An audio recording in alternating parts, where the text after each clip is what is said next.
Hello and welcome back. Um, if you don't know me, you'll get to know me if you want to. I love to look up the definition of words and what that means. So, to get into the two words today that I feel like it's just good to clarify, um, I want to tell you what I've been thinking about over the last few days, and it's been the use of the word decolonization and the use of the word indigenous. And now a lot of my work is done when I'm teaching or writing or whatnot about limiting beliefs and what I would I love to teach new things and new concepts, but sometimes we bump up against those belief systems. And I think I mentioned it in uh the last video. But what I began to mull over was decolonization just removes, it doesn't, how do I say this? It's going to be different for everybody, right?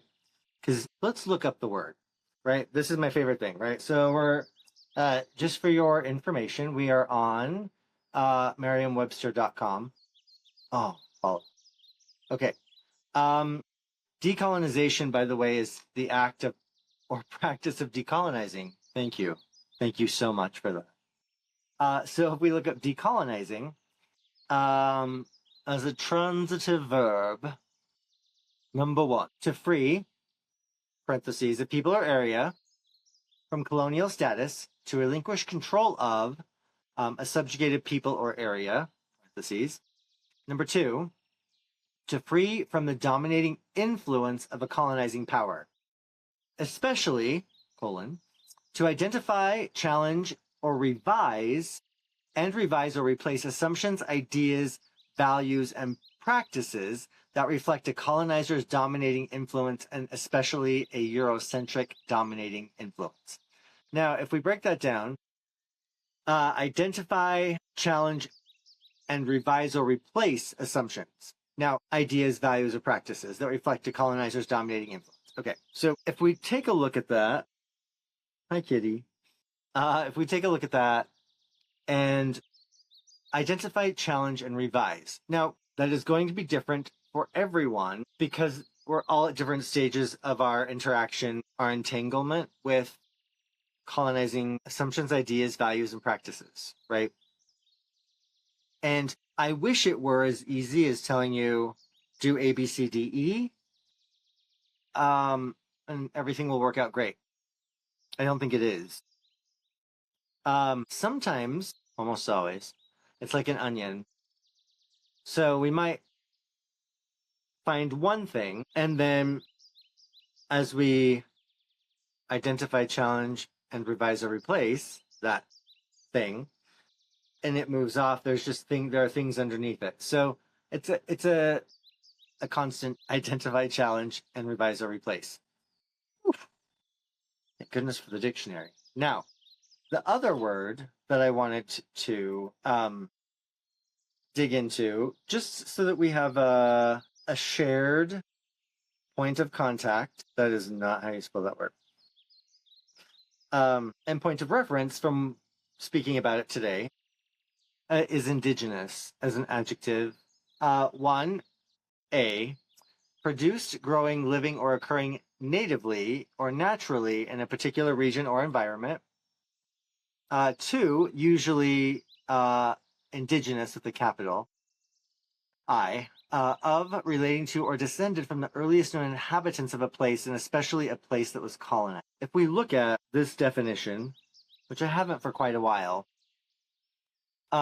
descended from the earliest known inhabitants of a place. According to that definition, unless something apocalyptic happens and we're reduced to a small population that 1,000 years from now is a mixture of peoples from all over the globe, then it seems to me that this definition says, unless we're descended from the earliest known inhabitants, we can't be indigenous.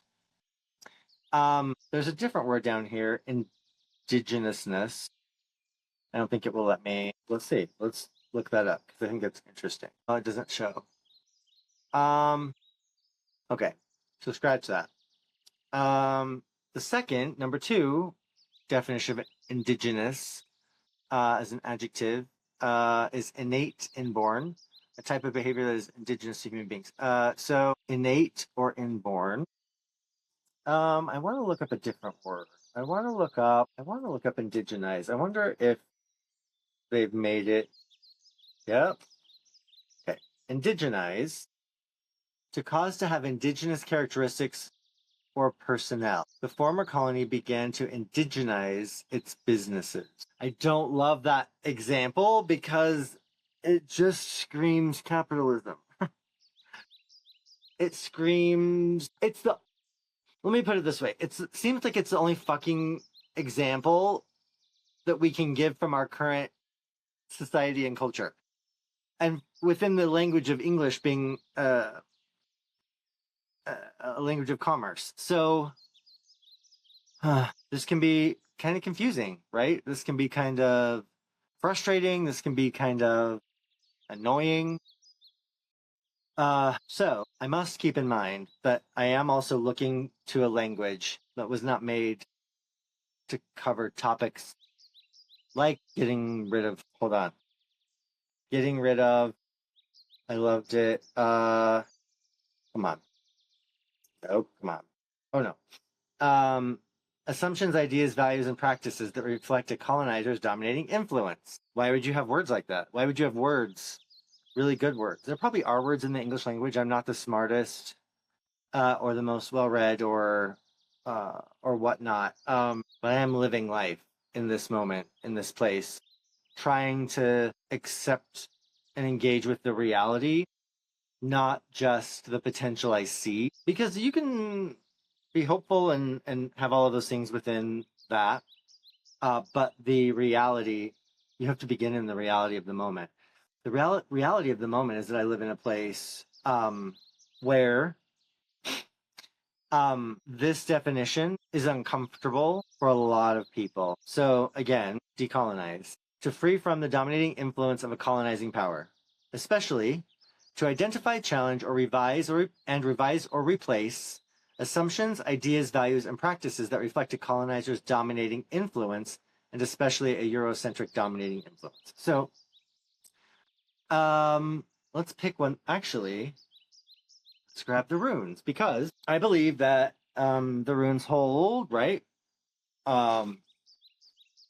Some wisdom for us pre-colonization, pre-Christianization. So I'm just gonna ask for one of them to come forward, and it's going to help give us just a guide or a place to go. So the rune here is Yira. Yira can also be represented by a little bit of a different shape.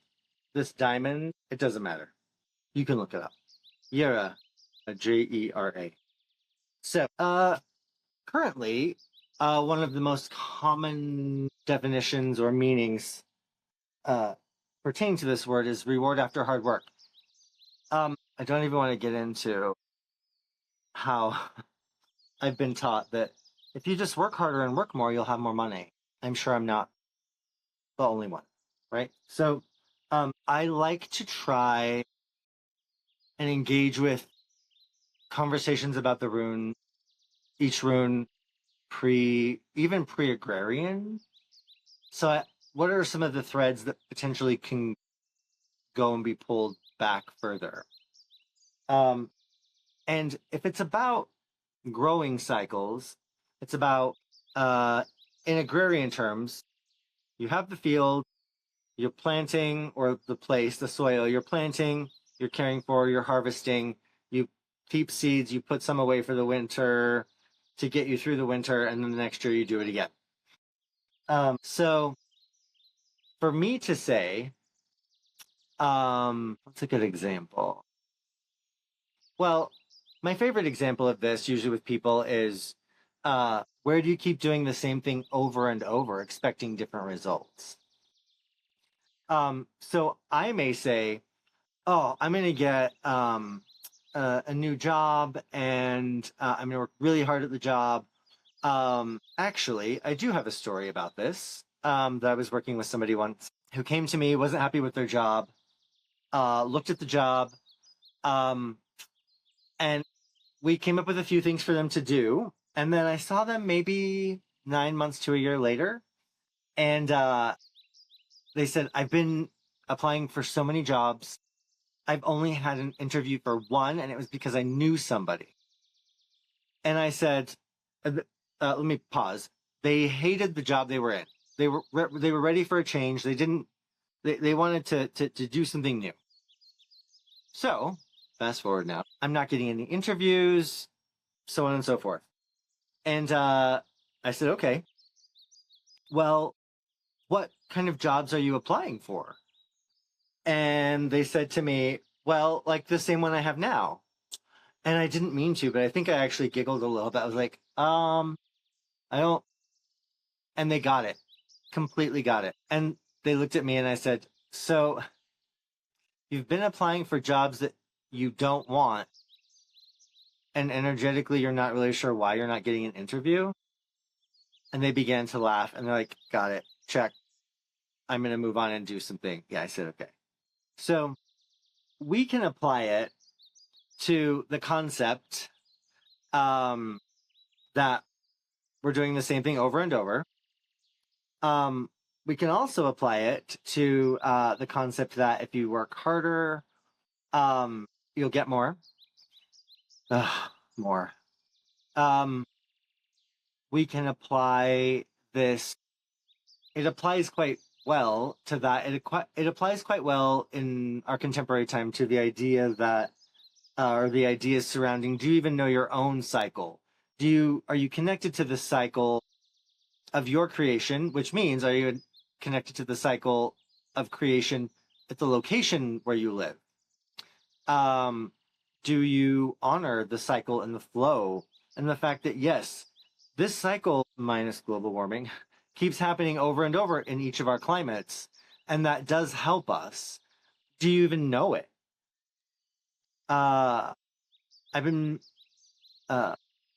instructing my students to pay attention. It's August 9th now. On August 1st, I noticed my first sunflowers popping up on the side of the road. I think I mentioned the sunflower thing earlier in a different video. So that's a specific time of year that can potentially mean specific amount of moisture over the winter and how hard the winter will be. So are we paying attention to that? Perhaps some of the threads that pull back to an indigenous version, when we would have engaged with it in a more indigenous way, even pre-agrarian, would be hunters and gatherers. You only hunted and gathered enough. You knew how much to leave. You knew how much needed to be left. You moved with the season. You went, like the elk here, they move up and down the mountain range depending on the time of year, and up and down in elevation depending on the time of year as well. So perhaps with Yira, we look at it and say reward after hard work. And while that may be a colonized version or an assumption or an idea or a value or a practice that has developed from the colonization of where I live, it can change when we look at it in terms of, oh, Yira, learning about the cycles. Perhaps I'm still holding on to the title very desperately, but perhaps it needs to change. Perhaps it needs to change to a day in the life of someone who identifies challenges and revises or replaces assumptions, ideas, values, and practices that reflect a colonizer's dominating influence, and especially a Eurocentric dominating influence, in favor of a more indigenous, localized way of being. That's a very long title, but I like it. I also don't love the term rewilding. We're looking that up real quick. I feel like that has to do rewilding, an effort, we're still on Merriam-Webster online, an effort to increase biodiversity or restore the natural processes of an ecosystem that typically involves reducing or ceasing human activity and often the planned reintroduction of a plant or species, or plant or animal species, especially a keystone species. Okay, so that has to do, let's look up rewild real quick.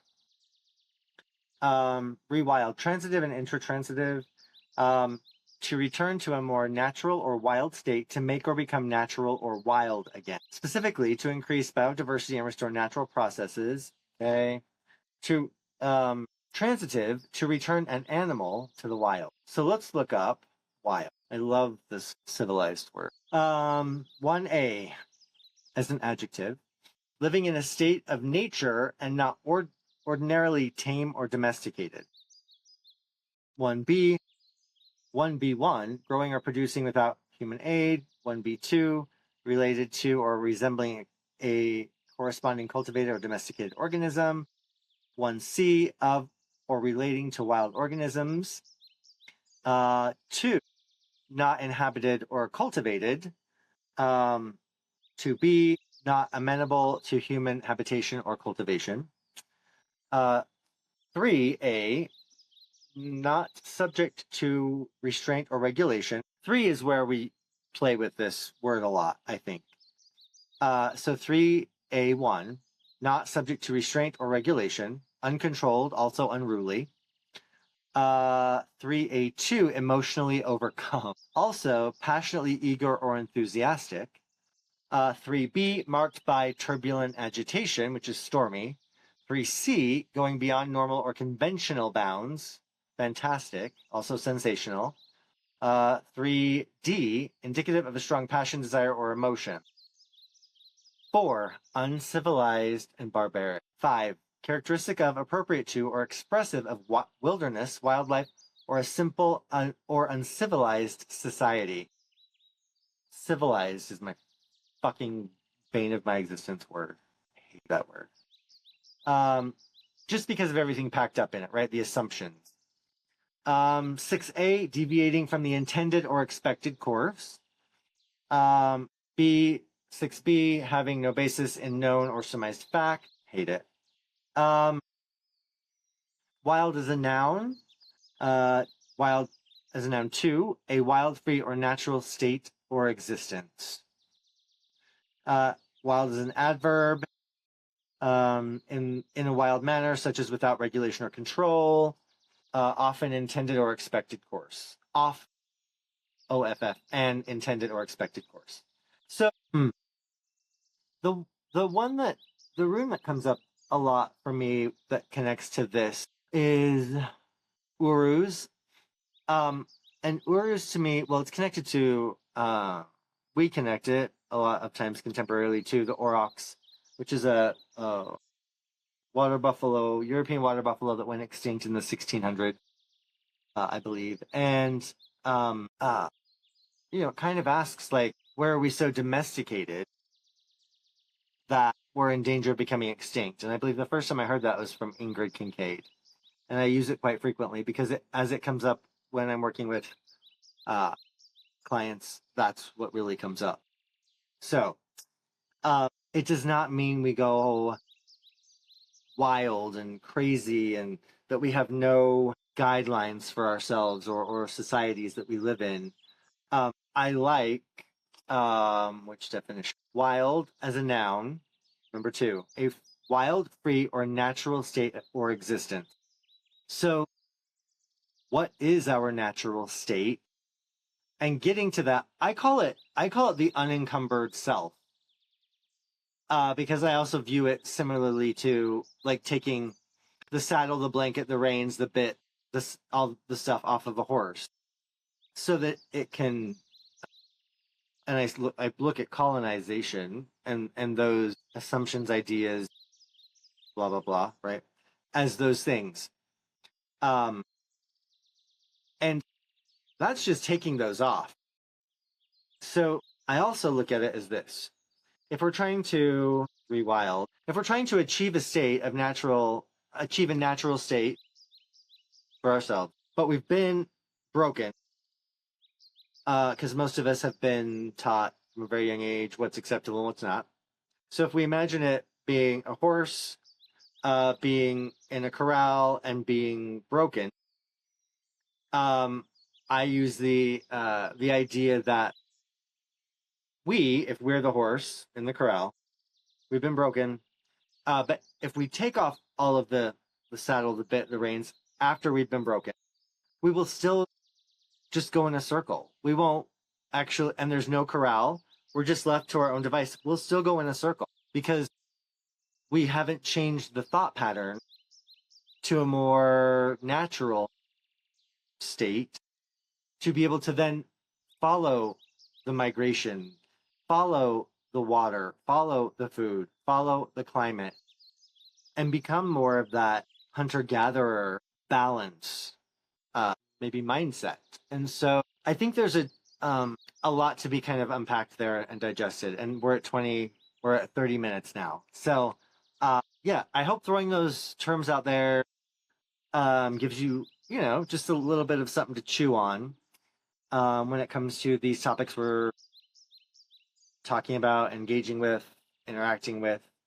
A wild, free, or natural state or existence, uncultivated. The cost for civilized, according to my interpretation of colonization, is not worth it. I want to throw you back real quick one definition before we go, and that is to identify, challenge, and revise or replace assumptions, ideas, values, and practices that reflect a colonizer's dominating influence, and especially a Eurocentric dominating. So, as always, I leave you with the blessing. May your weird be filled with health, abundance, strength, and virility.